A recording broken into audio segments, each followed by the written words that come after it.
Hi, welcome to V3 Comics. We continue DC's Throne of Atlantis event with Aquaman number 16. The issue is written by Jeff Johns with art by Paul Pelletier and Art Thibert. We pick back up with Aquaman, who along with Batman, Superman, and Wonder Woman has been sentenced to the Dark Waters, an incredibly deep part of the ocean where the monstrous creatures known as the Trench live. Aquaman fights off the Trench while carrying Batman's containment unit with them while they search for Superman and Wonder Woman. As they search, they find even more Trench. Eventually, Aquaman begins to become overwhelmed by the creatures. Back at the Watchtower, Dr. Shin and Volko watch the new Justice League recruits in action. In Boston, the new members battled the Ocean Master and the invading Atlantean army. Recruits like Firestorm and Black Canary showed that they are up to the challenge, while newcomers like Element Woman just seem happy to be included. At Star Labs in Detroit, Cyborg undergoes an upgrade so that he can function underwater. Unfortunately, the new upgrades will remove his last remaining lung.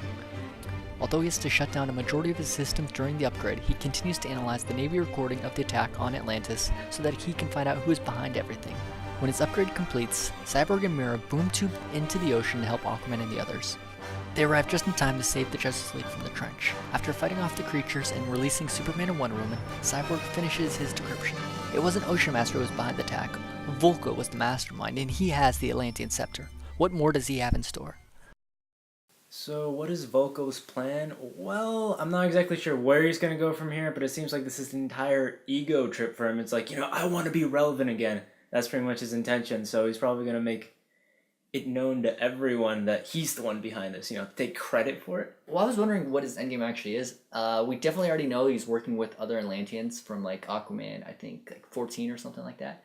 But he's always shown tremendous loyalty towards Aquaman, so I'm wondering if like his end game is actually to get Ocean Master out as ruler and make and then he goes back to being advisor again, or maybe have to force Aquaman, because Aquaman basically screwed him over because he quit. But he might be trying to force Aquaman back in. It's kind of hard to know. Well, maybe his loyalty was it was all phony.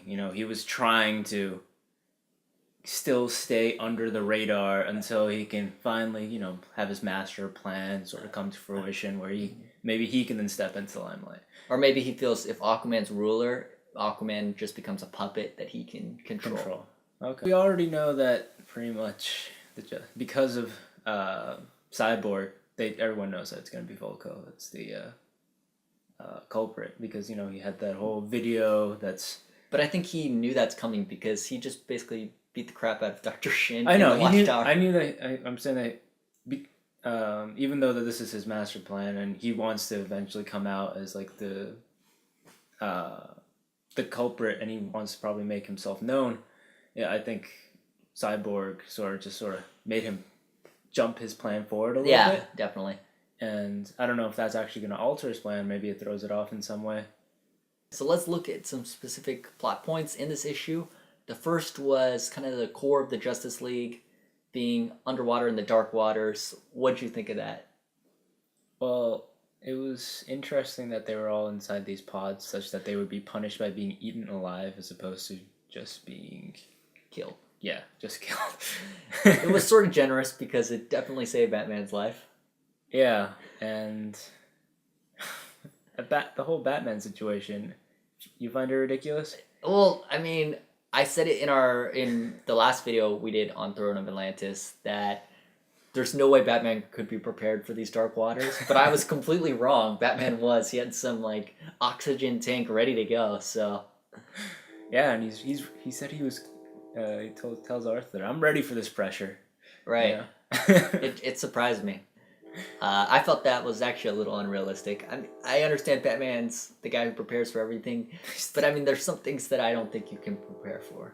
Some of those panels in the underwater scenes were pretty cool, just because of the way the water looked and the fighting underwater. You don't get the bioluminescence. Yeah, it was definitely cool to see that glow. I also really liked the art when Cyborg and Mira boom tube in and rescue them. That was it was pretty exciting and cool to see. So speaking of Cyborg, what do you think about him in this new event? Well, Cyborg's role, I think it's been steadily increasing since the very first issue of Justice League, where in the first arc, he's really just this kid that sort of shows up and everyone's kind of judging if he's even fit to be in the Justice League. He's a high schooler. Exactly. And like his one talent was playing football. But as the arcs have sort of progressed, it seems that Cyborg is becoming more and more an essential player in just who the Justice League is, because he's the one that transports them. He keeps all these records and observing everything. It seems that Batman and him have a pretty close relationship where they like share a lot of information that isn't given out to everyone else right away. I think it was kind of interesting that earlier in the Justice League, there was this huge argument about who should be the team leader. Aquaman and Batman both thought it should be them. Yeah. And people like me thought it should be Superman. There was other options out there, but it more and more seems like Cyborg is sort of becoming the leader. I don't know if Can you agree with that, or? I don't think he's becoming the leader. I think Batman is still the leader, because Batman's still he's still informing Cyborg of his plans, and Cyborg sort of carries out what Batman intended. I mean, in this point where he tells all these new candidates to sort of pop up, he did it without Batman's go ahead, but it was still a plan that Batman knew about, and so I don't know. But he made the executive decision. He made the executive decision. It's like a case of emergency, right? Right. So the leader is taken out. The vice president's got to he's got to come up. But he's still the vice president. It's not Superman isn't. Yeah, I think he's just gonna be busy flirting with Wonder Woman, and that's just gonna be his role. All right. So, what grade would you give Aquaman issue 16? I'm going to give it a 4.5 out of 5. I really liked the twist that Volko was behind it all. I completely didn't see it coming. In previous reviews we've done, I've thrown out maybe it was, obviously I thought it might have been Ocean Master, and I even threw out like Lex Luthor, but it was Volko, and I guess that was right under my nose the whole time. Yeah, I agree with you that it was really the twist at the end that really brought this issue home. I'd give it a 4 out of 5. And I think comics in general need more twists, or at least something that isn't so predictable, like Ocean Master just being the bad guy here. So I'm really happy that this is the case in this issue. So thanks for watching B3 Comics review of Aquaman number 16. Before we go, we got a question for you guys, though. What do you think is the end goal of Volko's scheme? Leave your answer below in the comments, and please check us out on Twitter. Give a thumbs up if you like this video, and thanks for watching.